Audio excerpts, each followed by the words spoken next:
نہایت ہی قابل صد احترام عزیز دوستوں، بھائیوں، بزرگوں، گزشتہ 2 جمعوں سے صلح حدیبیہ کے حوالے سے کچھ چیزیں آپ حضرات کی خدمت میں عرض کی گئی ہیں، کیونکہ یہ واقعہ جناب رسول اللہ صلی اللہ علیہ وسلم کی زندگی کا بڑا اہم واقعہ ہے۔ فتح مکہ کا مدار اسی واقعہ صلح حدیبیہ پر ہے، تو اس لیے یہ واقعہ بڑی تفصیل کے ساتھ آپ حضرات کی خدمت میں عرض کیا جا رہا ہے، تاکہ بحیثیت مسلمان، بحیثیت جناب رسول اللہ صلی اللہ علیہ وسلم کا امتی ہونے کے ہمیں معلوم تو ہو کہ آپ صلی اللہ علیہ وسلم نے زندگی کیسے گزاری ہے، آپ صلی اللہ علیہ وسلم کو کن مشکلات کا سامنا رہا ہے، اور کس طرح آپ صلی اللہ علیہ وسلم نے معاہدات فرمائے ہیں اور مسلمانوں نے ان معاہدوں کی کتنی پاسداری کی ہے، اور مشرکین مکہ نے یا دیگر اقوام نے جن سے آپ صلی اللہ علیہ وسلم نے معاہدے فرمائے انہوں نے کتنی پاسداری کی ہے۔ گزشتہ 2 جمعوں کا خلاصہ میں آپ حضرات کی خدمت میں عرض کر دیتا ہوں، تاکہ آج جو گفتگو ہوگی اس کے سمجھنے میں آسانی رہے۔ وہ مسلمان جو تقریباً 6 سال سے مدینہ منورہ میں آپ صلی اللہ علیہ وسلم کے ساتھ رہ رہے تھے، ان کی پوزیشن کچھ اس طرح تھی، کوئی ایسا تھا جو خود تو مدینہ منورہ آ گیا لیکن اپنے ماں باپ کو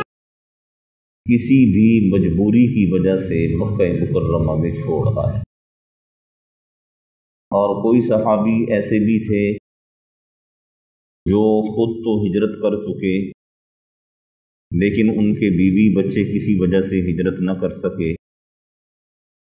کچھ صحابہ کرام ایسے بھی تھے جو ہجرت کر کے مدینہ منورہ آ گئے لیکن ان کی املاک، ان کی جائیدادیں، ان کے مکانات وہ مکہ مکرمہ میں ہی تھے، تو ان سب صحابہ کرام کی کوشش یہ تھی کہ ہم ایک دفعہ مکہ مکرمہ میں جائیں، اور مکہ مکرمہ میں بھی جانا ہمارا اس حیثیت سے ہو کسی قسم کی کوئی رکاوٹ نہ ہو، کسی قسم کا قتال نہ ہو، کوئی لڑائی جھگڑا نہ ہو، اور ہم سکون کے ساتھ مکہ میں جائیں اور وہاں سے واپس مدینہ منورہ آ جائیں۔ لیکن حالات اس چیز کی اجازت نہیں دے رہے تھے، مشرکین مکہ کسی مسلمان کا وجود برداشت کرنے کے لیے تیار نہیں تھے، اور مشرکین مکہ کو کسی بھی صورت میں یہ چیز گوارا نہیں تھی کہ کوئی بھی وہ مسلمان جو ہجرت کر چکا ہے وہ واپس مکہ مکرمہ میں آئے۔ مشرکین مکہ اس چیز کو برداشت کرنے کے لیے تیار نہیں تھے۔ اسی دوران آپ صلی اللہ علیہ وسلم کو اللہ جل شانہ نے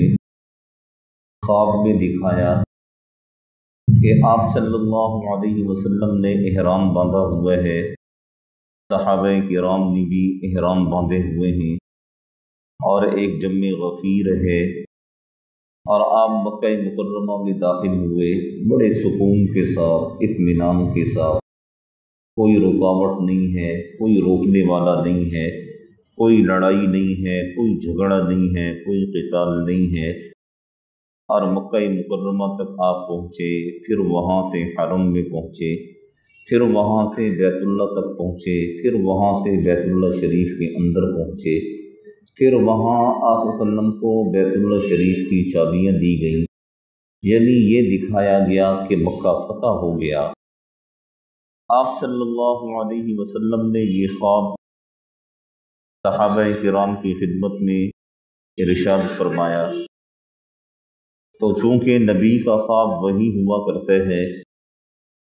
تو صحابہ کرام کے ذہن میں یہ آیا کہ مکہ فتح ہونے کا وقت آ چکا ہے، ہمارے لیے مکہ کے راستے کھل چکے ہیں، اور جو خواب میں دکھایا گیا ہم اسی طریقے سے امن، اطمینان، سکون کے ساتھ مکہ تک جائیں گے۔ مشرکین مکہ کے زور کو اللہ نے توڑ دیے ہے، بڑے بڑے سردار جنگوں میں کام آ چکے ہیں، اب ہمارے راستے کی رکاوٹ ختم ہو چکی ہے، مکہ کے راستے ہمارے لیے کھل چکے ہیں، ہم آزاد ہیں۔ صحابہ کرام نے نہ آپ صلی اللہ علیہ وسلم سے پوچھا، نہ مشورہ کیا، اپنی طرف سے عمرہ ادا کرنے کی تیاری شروع کر دی، اور تیار ہو کے آپ صلی اللہ علیہ وسلم کی خدمت میں پہنچ گئے۔ چونکہ آپ صلی اللہ علیہ وسلم بھی خواب میں دیکھ چکے تھے، تو آپ صلی اللہ علیہ وسلم نے جب صحابہ کرام کے جوش کو دیکھا، جب صحابہ کرام کے جذبے کو دیکھا، جب صحابہ کرام کی چاہت کو دیکھا، تو آپ صلی اللہ علیہ وسلم نے زبان مبارک سے کچھ ارشاد نہ فرمایا، اور آپ نے بھی عمرے کی تیاری فرمائی۔ ذی قعدہ کے مہینے میں 1400 کا مجمع آپ صلی اللہ علیہ وسلم کے پاس جمع ہوا، وہاں سے آپ صلی اللہ علیہ وسلم احرام باندھ کر عمرہ ادا کرنے کی نیت سے مدینہ منورہ سے مکہ مکرمہ کی طرف روانہ ہوئے۔ اس زمانے میں جاسوسی کا بڑا عجیب انتظام ہوا کرتا تھا، مشرکین مکہ کو اس چیز کی اطلاع ہوئی، انہوں نے جاسوسوں کو دوڑایا، آپ صلی اللہ علیہ وسلم کا لشکر مکہ کی جانب بڑھ رہا تھا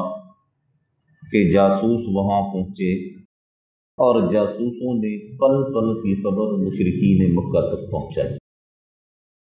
اور مشرکین مکہ کو جب اس چیز کا علم ہوا کہ مسلمان چلے آ رہے ہیں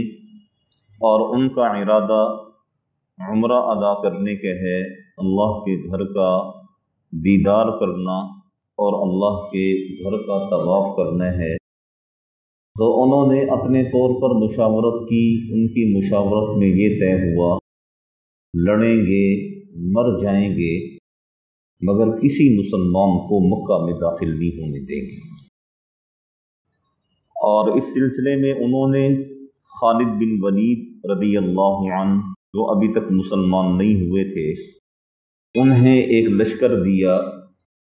اور لشکر دے کر اس راستے پر انہیں متعین فرما دیا جس راستے سے مکہ میں داخل ہوا جاتا تھا، اور انہیں کہہ دیا گیا کسی مسلمان کو مکہ میں داخل نہیں ہونے دے۔ دوسری طرف آپ صلی اللہ علیہ وسلم نے اپنے جاسوسوں کو دوڑایا، انہوں نے آپ صلی اللہ علیہ وسلم کو آ کر اطلاع دی کہ اللہ کے رسول، ہم اپنے گھر سے بھی نکل چکے ہیں اور مکہ کے حالات بھی مخدوش ہیں، مشرکین مکہ ایڑی چوٹی کا زور لگا رہے ہیں کہ ہم کسی مسلمان کو مکہ میں داخل نہیں ہونے دیں گے۔ تو آپ صلی اللہ علیہ وسلم نے ایک جملہ ارشاد فرمایا کہ مشرکین مکہ کو جنگوں نے تباہ کر دیا ہے، لیکن افسوس ہے کہ وہ اب بھی معاملے کی نزاکت کو نہیں سمجھ رہے۔ مجھے اور دیگر قبائل عرب کو آزاد کر دیں، میں ان سے لڑوں، ان سے قتال کروں۔ اگر وہ مجھ پر غالب آ جاتے ہیں تو مشرکین مکہ بھی تو یہی چاہتے ہیں کہ میں مغلوب ہو جاؤں۔ اگر میں ان کے ہاتھوں مغلوب ہو جاؤں گا تو مشرکین مکہ کی چاہت گھر بیٹھے بٹھائے پوری ہو جائے گی،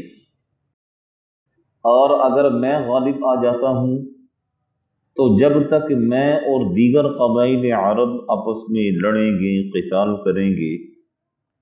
تو یہ جو وقت ملے گا، اس وقت میں مشرکین مکہ اپنی طاقت کو، اپنی قوت کو بڑھا سکتے ہیں۔ پھر ان کے پاس اختیار ہوگا، چاہے وہ میرے دین کو قبول کر لیں، چاہے وہ مجھ سے لڑیں۔ آپ صلی اللہ علیہ وسلم نے صحابہ کرام سے مشاورت فرمائی کہ اب ہمیں کیا کرنا چاہیے۔ ہم تو عمرہ کرنے کے لیے نکلے تھے، لیکن مشرکین کے بچے نے قسم کھائی ہے کہ ہم کسی مسلمان کو مکہ میں داخل نہیں ہونے دیں گے، اور انہوں نے باقاعدہ طور پر لشکر ترتیب دے کر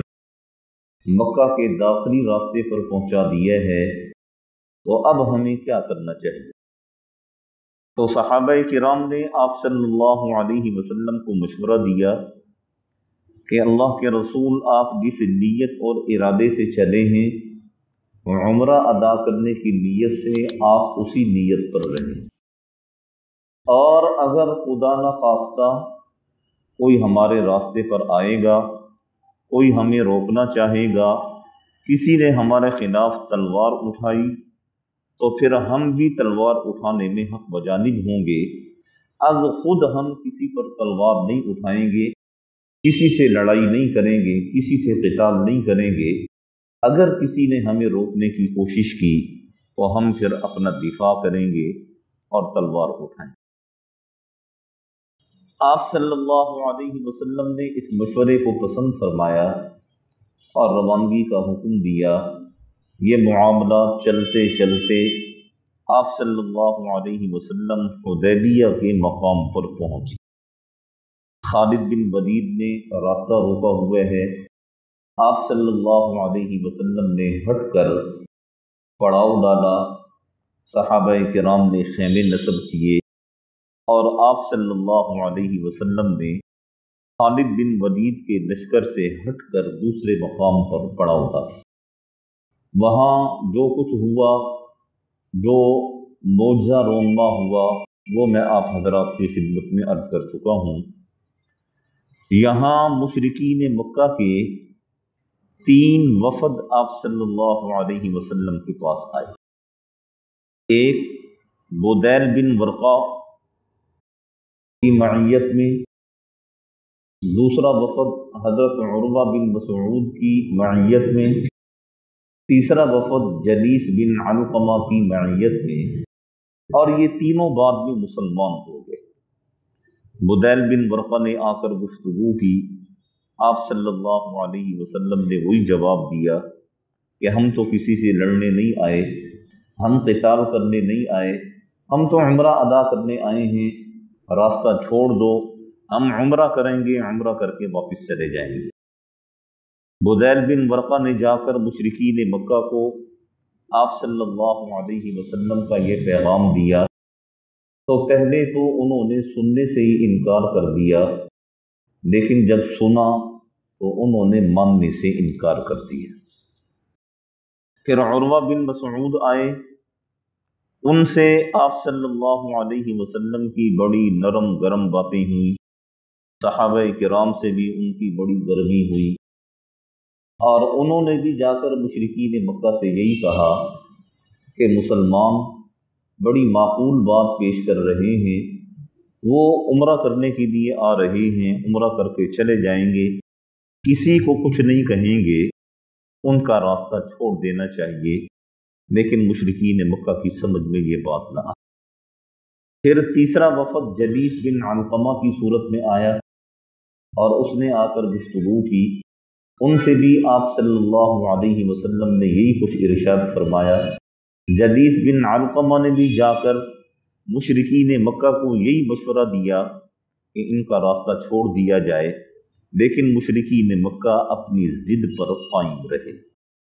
یہاں تک کہ تفصیلی واقعات میں گزشتہ 2 جمعوں میں عرض کر چکا ہوں۔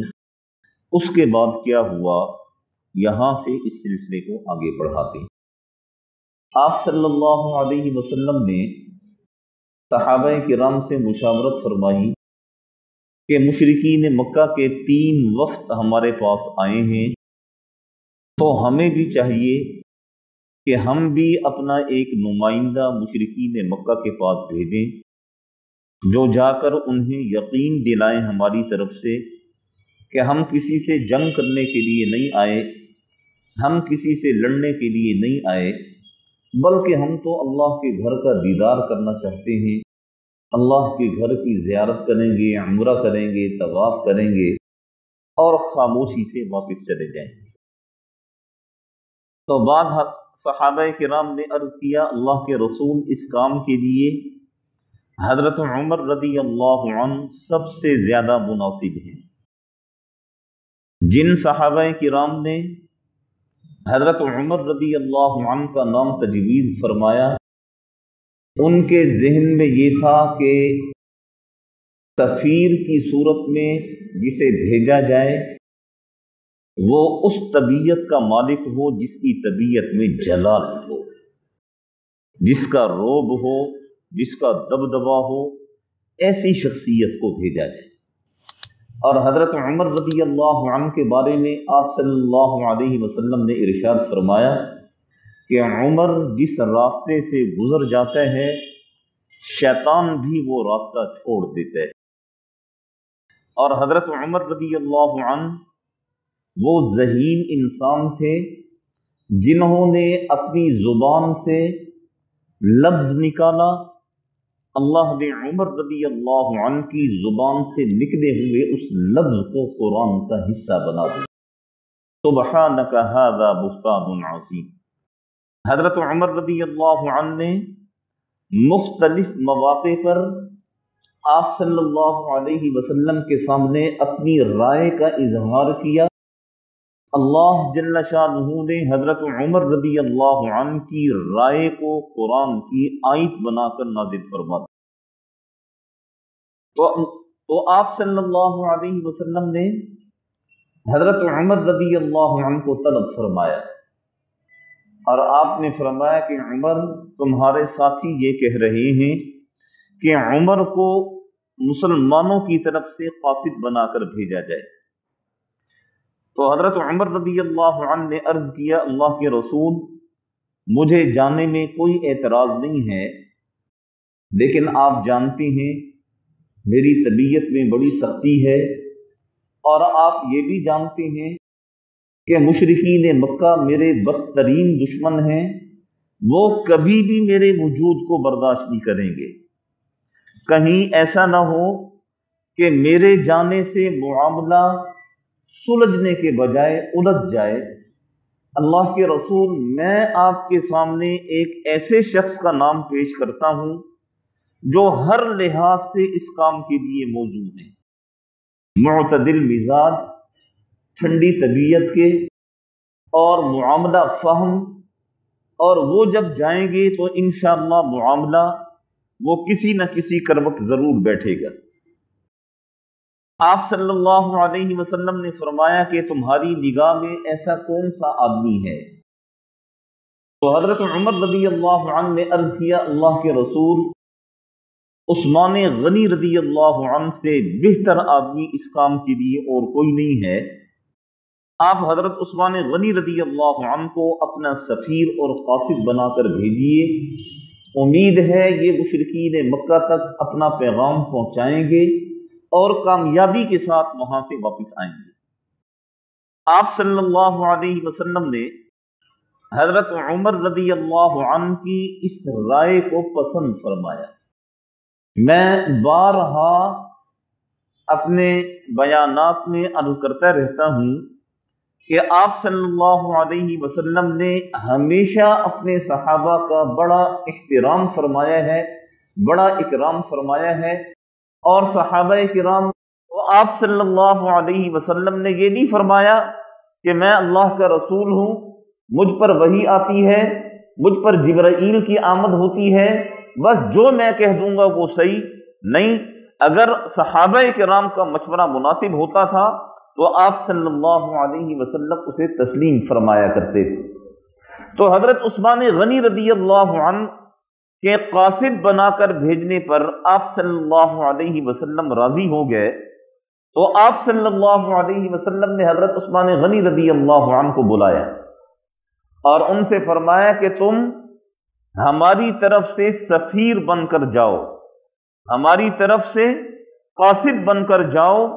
اور مشرکین مکہ کو یہ پیغام دو کہ ہم لڑنے کے لیے نہیں آئے، ہم جھگڑنے کے لیے نہیں آئے، ہم قتال کرنے کے لیے نہیں آئے، ہم تو اللہ کے گھر کا دیدار کرنے کے لیے آئے ہیں، دیدار کریں گے، طواف کریں گے، عمرہ کریں گے، اور سکون کے ساتھ آئیں گے، سکون کے ساتھ واپس چلے جائیں گے، ہم نہ تم سے لڑیں گے نہ تم سے جھگڑیں گے، اس لیے ہمارے راستے سے ہٹ جاؤ اور ہمیں مکہ مکرمہ میں داخل ہونے دو۔ اور دوسرا پیغام آپ صلی اللہ علیہ وسلم نے حضرت عثمان غنی رضی اللہ عنہ کو یہ دیا کہ جو مسلمان مکہ مکرمہ میں پھنسے ہوئے ہیں، جو کسی وجہ سے ہجرت نہ کر سکے تھے اور مشرکین مکہ ان پر ظلم و ستم کے پہاڑ توڑ رہے ہیں، انہیں جا کر میرا سلام دیں اور انہیں جا کر یہ خوشخبری سنائیں کہ اللہ جل شانہ جلد از جلد انشاءاللہ تمہارے لیے مکہ مکرمہ سے نکلنے کی تدبیر فرما دیں گے اور تمہاری مشکلات کو ختم فرما دیں گے۔ حضرت عثمان غنی رضی اللہ عنہ نے عرض کیا، اللہ کے رسول بہت بہتر، میں اس کام کو بخوبی انجام دینے کی کوشش کروں گا، اگرچہ میری جان اس کام میں چلی جائے میں اس چیز کی پرواہ نہیں کروں گا۔ میں نے ابتدا میں عرض کیا تھا کہ مشرکین مکہ نے یہ قسم کھائی ہوئی تھی کہ ہم کسی مسلمان کو مکہ میں داخل نہیں ہونے دیں گے۔ اب حضرت عثمان غنی رضی اللہ عنہ نے مکہ مکرمہ میں داخل ہونا تھا، اب اس کے لیے انہوں نے کیا تدبیر اختیار کی، یہ ذرا توجہ سے سنیے گا۔ حضرت عثمان غنی رضی اللہ عنہ سب سے پہلے اس مقام پر آئے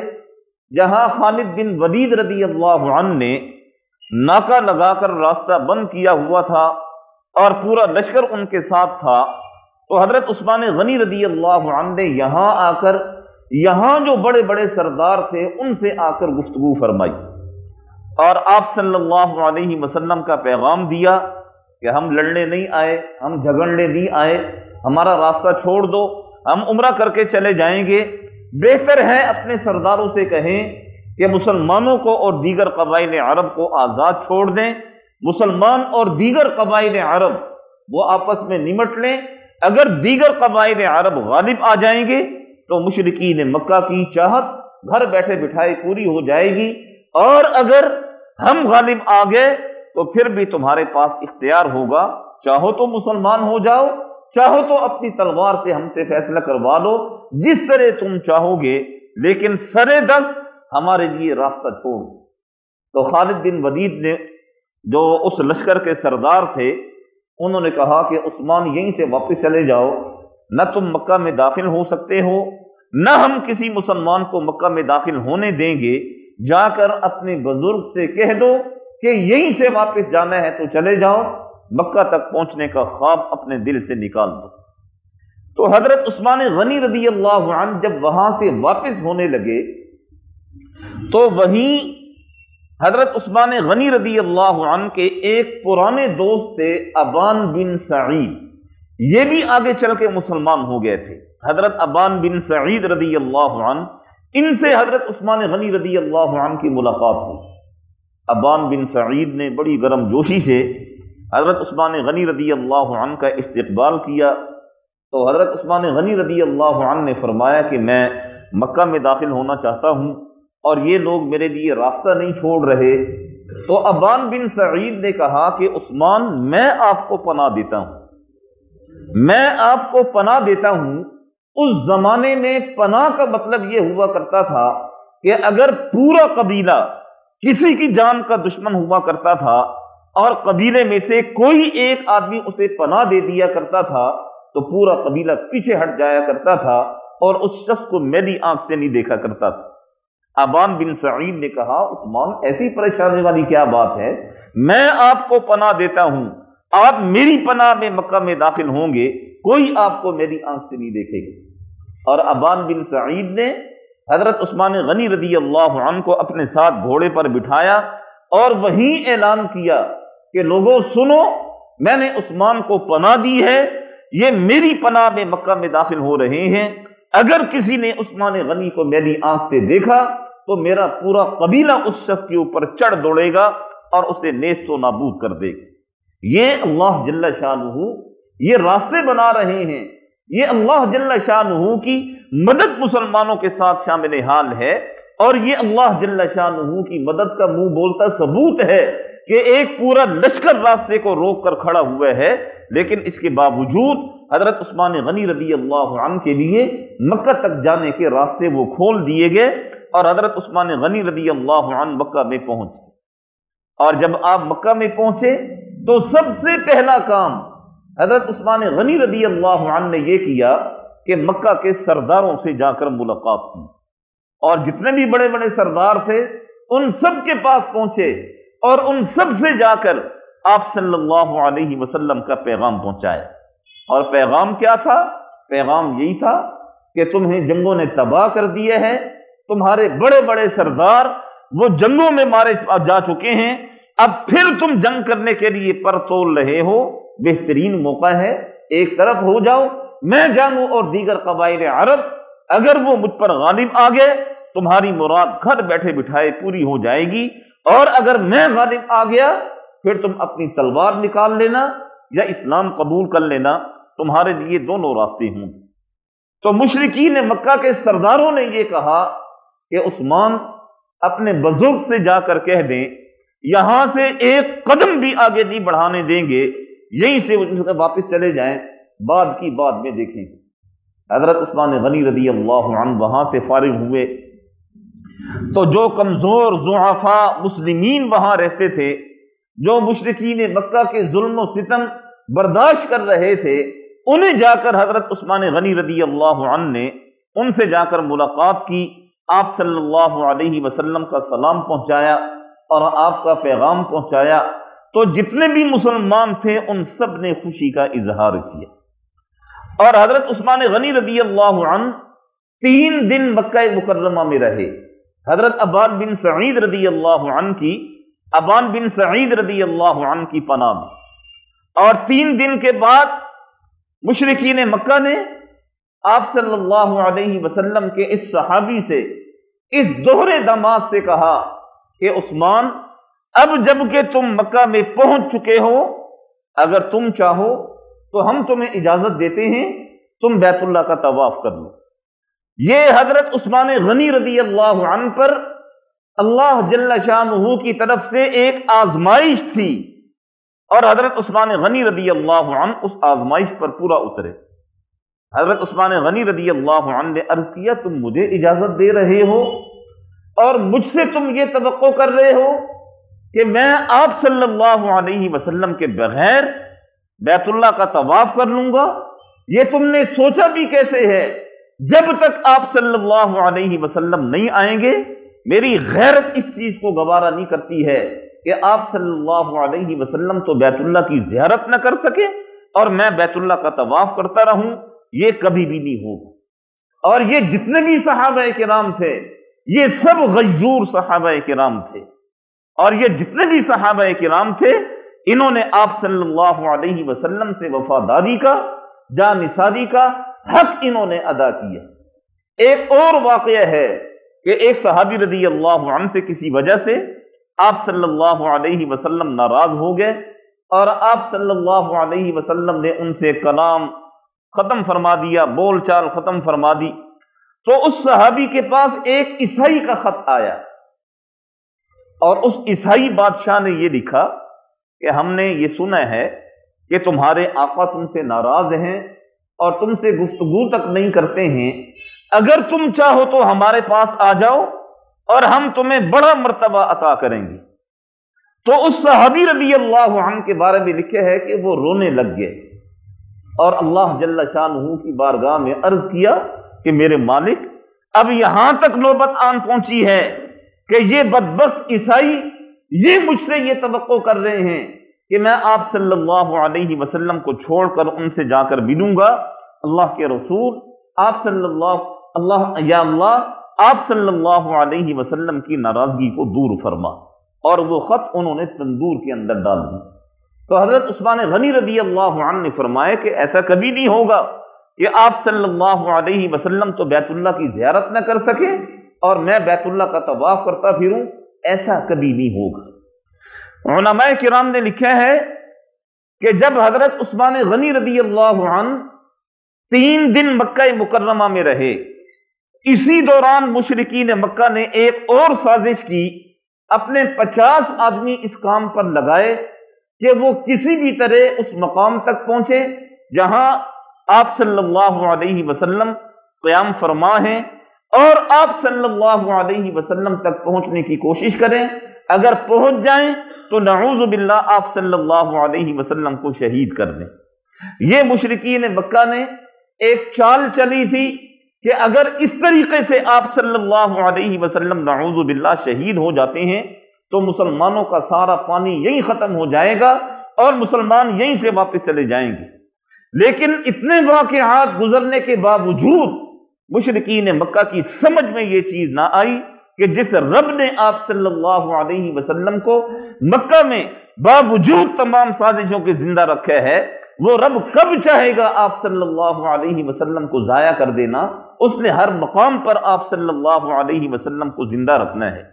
چنانچہ یہ 50 آدمی پہنچے، آپ صلی اللہ علیہ وسلم کے جو پہرے دار تھے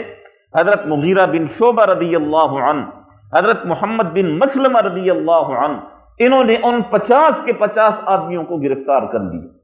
اور گرفتار کر کے آپ صلی اللہ علیہ وسلم کی خدمت میں پیش کیا اور عرض کیا، اللہ کے رسول یہ تو آپ صلی اللہ علیہ وسلم کو شہید کرنے کے لیے آئے تھے۔ اب مشرکین مکہ کو جب اس چیز کا علم ہوا، انہوں نے ایک لشکر اور بھیج دیا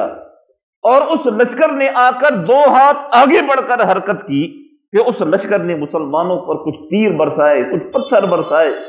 جس سے ایک صحابی رضی اللہ عنہ حضرت ابن زنیم رضی اللہ عنہ شہید ہو گئے، اور ان میں سے بھی 10 آدمی مسلمانوں نے گرفتار کر لیے اور گرفتار کر کے آپ صلی اللہ علیہ وسلم کی خدمت میں حاضر کر دی۔ اسی دوران کسی نے یہ افواہ اڑا دی کہ حضرت عثمان غنی رضی اللہ عنہ کو مکہ مکرمہ میں شہید کر دیا گیا۔ چونکہ مسلمان 50 آدمی ان کے پہلے گرفتار کر چکے تھے، 10 آدمی بعد میں گرفتار کر چکے تھے، تو مشرکین مکہ سے ایسے رویے کی توقع تھی مسلمانوں کو کہ ممکن ہے حضرت عثمان غنی رضی اللہ عنہ کو شہید کر دیا گیا ہو۔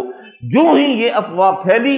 آپ صلی اللہ علیہ وسلم اور 1400 صحابہ کرام پر پریشانی کے غم اور پہاڑ ٹوٹ پڑے۔ آپ صلی اللہ علیہ وسلم نے فوراً ان 1400 صحابہ کرام کو جمع فرمایا اور آپ صلی اللہ علیہ وسلم خود ایک درخت کے نیچے تشریف فرما ہوئے۔ 1400 صحابہ کرام آپ صلی اللہ علیہ وسلم کے سامنے کھڑے ہیں۔ آپ صلی اللہ علیہ وسلم نے پوچھا، جانتے ہو میں نے تمہیں کیوں بلایا؟ صحابہ کرام نے عرض کیا، اللہ کے رسول آپ ہی بہتر جانتے ہیں۔ تو آپ صلی اللہ علیہ وسلم نے فرمایا، تم تک یہ خبر پہنچی ہے کہ عثمان رضی اللہ عنہ کو شہید کر دیا گیا؟ صحابہ کرام نے عرض کیا، جی اللہ کے رسول ہم نے بھی سنا ہے۔ تو آپ صلی اللہ علیہ وسلم نے فرمایا کہ میں نے تمہیں اس لیے یہاں بلایا ہے کہ یہاں بیٹھ کر میرے ہاتھ میں ہاتھ دے کر عہد کرو اس چیز کا، بیعت کرو میرے ہاتھ پر کہ جب تک عثمان غنی رضی اللہ عنہ کے خون کا بدلہ نہیں لیں گے اس وقت تک ہم یہاں سے واپس نہیں جائیں گے۔ آپ صلی اللہ علیہ وسلم نے 1400 صحابہ کرام سے بیعت لی، عہد لیا کہ جب تک ہم عثمان غنی رضی اللہ عنہ کے خون کا بدلہ نہیں لیں گے اس وقت تک ہم میں سے کوئی مسلمان یہاں سے زندہ واپس نہیں جائے گا۔ اور اللہ جل شانہ نے اس بیعت کا قرآن مجید میں ذکر فرمایا ہے، اور جن 1400 صحابہ کرام نے اس بیعت میں حصہ دیا ہے اللہ جل شانہ نے ان کے لیے جنت کا وعدہ فرمایا ہے۔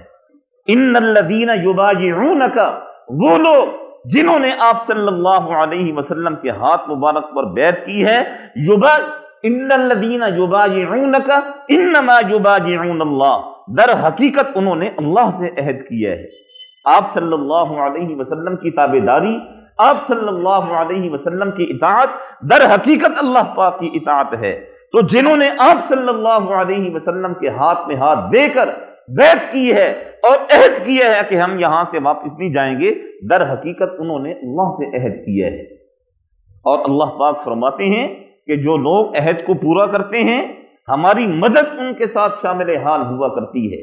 اور پھر فرمایا فَمَن نَكَثَ فَإِنَّمَا يَنكُثُ عَلَى نَفْسِهِ،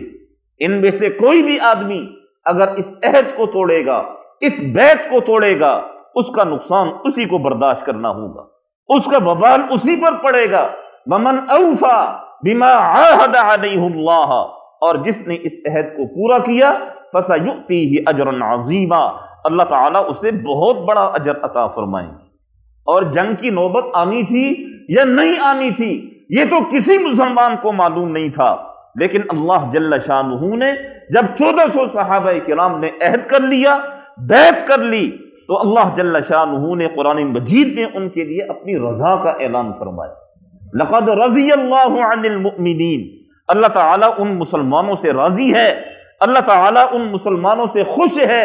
اللہ تعالیٰ نے ان مسلمانوں پر اپنی رحمتوں کا نزول فرمایا ہے۔ اذ یبایعونک تحت الشجرہ، جنہوں نے درخت کے نیچے آپ صلی اللہ علیہ وسلم کے ہاتھ پر بیعت کی ہے۔ اور جب 1400 صحابہ کرام بیعت کر چکے تو سب سے آخر میں آپ صلی اللہ علیہ وسلم نے اپنے دست مبارک کو لہرایا اور کہا کہ اے اللہ تو گواہ رہنا، یہ میرا ہاتھ ہے اور یہ عثمان غنی کا ہاتھ ہے، میں عثمان غنی سے بھی عہد کر رہا ہوں کہ میں اس وقت تک یہاں سے واپس نہیں جاؤں گا جب تک عثمان غنی رضی اللہ عنہ کے خون کا بدلہ اور خون کا قصاص نہ دے دے۔ اور 1400 صحابہ کرام نے آپ صلی اللہ علیہ وسلم کے ہاتھ مبارک پر اس چیز کی بیعت کی، عہد کیا کہ کچھ بھی ہو جائے ہم یہاں سے واپس نہیں جائیں گے جب تک حضرت عثمان غنی رضی اللہ عنہ کا ہم بدلہ نہ لے دیں۔ یہ صحابہ کرام کی یگانگت، یہ اتحاد اور یہ صحابہ کرام کی بیعت، یہ مشرکین مکہ پر پہاڑ بن کر ٹوٹی، اور مشرکین مکہ یہ سوچنے پر مجبور ہو گئے کہ یہ مسلمان تو کسی صورت میں یہاں سے جانے والے نہیں ہیں، ہمیں کوئی درمیانی راستہ نکالنا ہوگا، درمیانی راستہ نکال کر مسلمانوں سے گفت و شنید کا سلسلہ شروع کرنا ہوگا، ورنہ اس طرح لڑنے سے اور اس طرح قتال کرنے سے ہم مسلمانوں کو یہاں سے نہیں بھگا سکتے، یہ مسلمان تو ڈٹے ہوئے ہیں، ان میں سے تو ایک آدمی بھی یہاں سے جانے کے لیے تیار نہیں ہے۔ اور مشرکین مکہ کو پھر عروہ بن مسعود کی وہ باتیں یاد آئیں کہ عروہ بن مسعود نے کہا تھا کہ میں بڑے بڑے بادشاہوں کے درباروں میں گیا ہوں، جو جان نثاری، جو وفا شعاری، جو اخلاص، جو مر مٹنا میں نے محمد کے ساتھیوں میں دیکھا ہے، نہ کسرا کے دربار میں دیکھا، نہ کیسر کے دربار میں دیکھا، نہ نجاشی کے دربار میں دیکھا، نہ فراعین مصر کے دربار میں دیکھا، میں نے کہیں بھی وہ جانثاری نہیں دیکھی جو محمد صلی اللہ علیہ وسلم کے صحابہ میں محمد صلی اللہ علیہ وسلم کے لیے دیکھی۔ تو مشرکین مکہ نے پھر یہاں سے درمیانی راستہ نکالا، اور وہ درمیانی راستہ کیا تھا؟ وہ درمیانی راستہ یہ تھا کہ مشرکین مکہ نے سب سے پہلے تو آپ صلی اللہ علیہ وسلم کے پاس معذرت کا پیغام بھیجا، اور یہ پیغام بھیجا کہ عثمان غنی رضی اللہ عنہ صحیح سلامت ہیں، ہم انہیں آپ کی خدمت میں بھیج رہے ہیں، اور جو یہ غلط فہمی ہوئی ہے، ہماری طرف سے جو افواہ پھیلائی گئی ہے، اس پر ہم نادم ہیں اور شرمندگی کا اظہار کرتے ہیں۔ اور پھر دوسری بات، پھر انہوں نے آپ صلی اللہ علیہ وسلم سے گفتگو کی، اور گفتگو کیا تھی وہ آئندہ جمعے انشاءاللہ میں تفصیل سے عرض کروں گا۔ وہ ایک معاہدہ تھا، اس معاہدے کی تفصیلات کا جو خلاصہ تھا وہ یہ تھا کہ اس سال تو مسلمان یہاں سے واپس چلے جائیں، ہماری عزت کا مسئلہ ہے،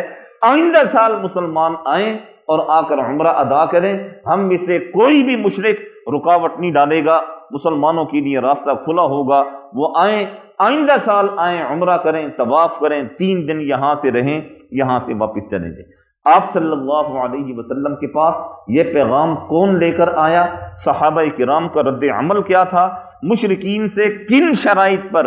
آپ صلی اللہ علیہ وسلم نے صلح فرمائی؟ انشاءاللہ زندگی باقی تو آئندہ جمعے اس سلسلے کو یہیں سے انشاءاللہ آگے بڑھائیں گے۔ دعا فرمائیں اللہ جل شانہ ہم سب کو سمجھنے کی، عمل کرنے کی